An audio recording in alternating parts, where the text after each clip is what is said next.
Hey, this is Adrian Granados, and you're watching True School Sports. Hey, what's going on?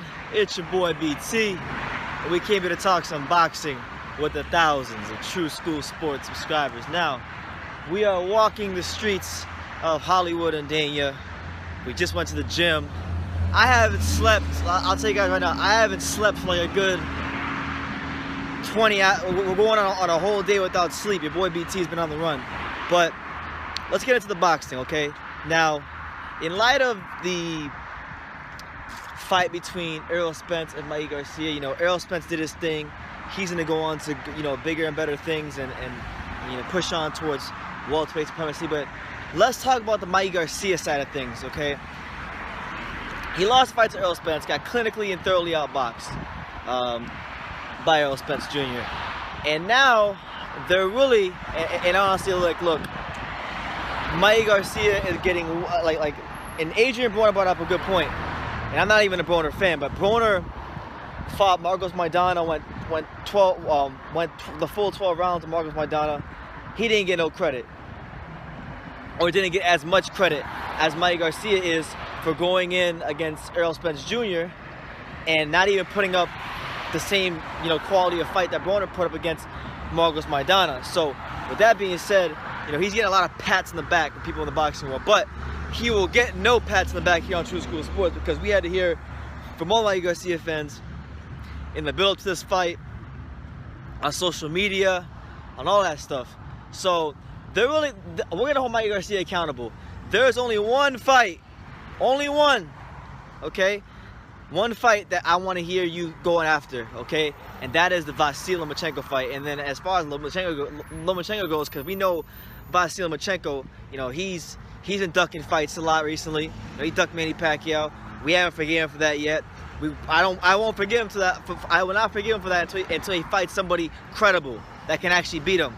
Anthony Crawler doesn't fit the bill. So, you know, this is a fight between Mikey Garcia and Lomachenko that I think is one of the best fights in boxing. You know, I'm not gonna define Mikey Garcia's legacy and career off of the Errol Spence fight, because I didn't think he was gonna win the Errol Spence fight. I thought he was gonna get, you know, I'm just happy for him that he didn't get ironed out and flattened the way I thought he did. But he did take a beating. He did get outclassed.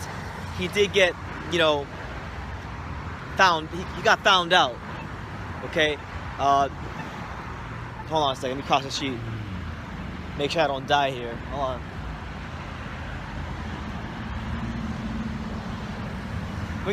But as you guys can hear and see, I'm bringing it to you rugged and raw. I'm crossing the street. All right. We in the streets of Dania. We're on the legendary Sheridan Street. Legendary stuff. But that being said, what I was trying to tell you guys is with Mikey Garcia, like he's gotta really go ahead and pursue this fight with Lomachenko, because, you know, this is the fight where his career is going to be defined, because Lomachenko is viewed by many to be the pound-for-pound king of boxing. Mikey Garcia, even with the loss, will still be on the pound-for-pound list in the eyes of some, depending on who you are, you know, and how you view the Spence Garcia fight. You might even give him credit for going the full 12 with Errol Spence Jr. I'm not one of them people, though, because we had to hear it from all you Mikey Garcia fanboys, but y'all disappeared, so it's all good. I think that's a fight he needs to go after, and if he fails to go after it, let's say he fights, I don't know, somebody that runs into a title at 140 or 135, or if he fights like Felix Verdejo or some BS like that, then he will have no, I'll have no sympathy for Mikey Garcia. You guys will see me back in my early 2018 form when I was calling that guy a fraud and all that stuff. So, you know, I will say this though. I'll say this: if Mikey Garcia goes ahead and somehow, let's just say, hypothetically speaking, if Mikey Garcia happens to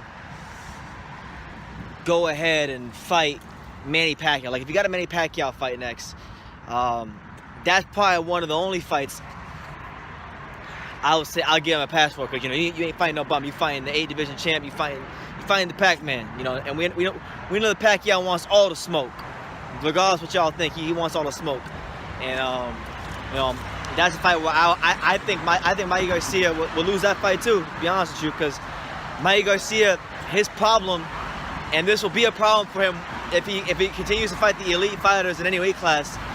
A big problem for him will always be guys who can move, movers, multi-skilled guys who can move. So, for example, if Mikey Garcia decided to return to 140, right, and let's say he fights the winner of the World Boxing Super Series, like if he fought Regis Prograis or Josh Taylor or guys like that, he would have a big problem with them guys, because Mikey Garcia is not used to fighting guys who move.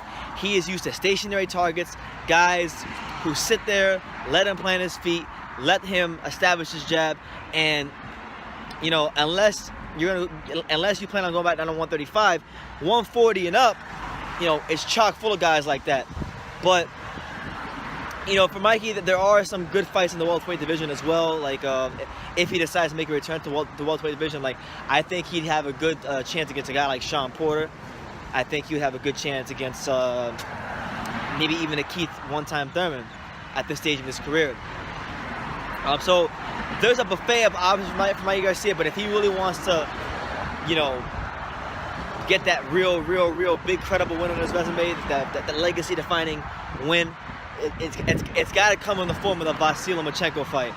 And I know that's going to come with that's going to be kind of tough as well, because, you just went to 147, and now you're going to say, oh, well, I don't want to go down to 135. So now it's going to be a big problem to make a fight at 135, and they're going to have to make a catch weight. And we know Lomachenko, he doesn't want to go above 135 because he's frightened to death of it. We saw it happen with Pacquiao. So I don't know, man. I think the Errol Spence fight, and I'm going to camp it out here and leave it on this note. Leave the video here on this note. I think the Errol Spence Jr. fight for Mikey Garcia might have been the perfect storm for his career. In a sense that, his image is protected. It's very protected. He went up, he fought a very feared fighter. He managed to somehow go 12 rounds with him. He put on so much weight that he cannot make the excuse that, hey, I can't go back down to 135.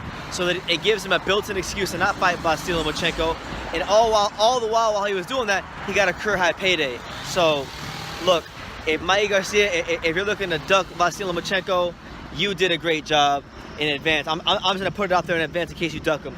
If you are trying to duck Vasy Lomachenko and avoid this fight, which I know that Bob Arum and Top Rank and all parties involved on that side would like to make, you did a great job, because you got a career high payday. You managed to go 12 rounds with Errol Spence, even though you didn't do anything, and get pats on the back from many people in the boxing world. And on top of that, now you have an excuse that you can't go down to 135. But people wanted to criticize Kell Brook when he came down from 160 to 147 to fight Errol Spence. But Kell Brook's a true warrior, and people, and you know what? It's funny because in some ways Mikey Garcia got the Kell Brook treatment. The only difference is he didn't fight Errol Spence like Kell Brook fought Triple G. Like, even though Kell Brook lost and probably got his career ruined in the process, Kell Brook had honor. Kell Brook, fought his heart out. Kell Brook gave boxing, Kell Brook actually gave boxing fans some moments in that fight. When he was sitting, I think it was round 3 or 2, when he was in the center of the ring and he was exchanging with Triple G, and he was whooping his ass in the pocket for that 1 round or 2. He may have lost the fight, but he gave boxing fans moments, and boxing is all about moments. It's not always about winning and losing, but it's the moments you create, the moments you give the fans.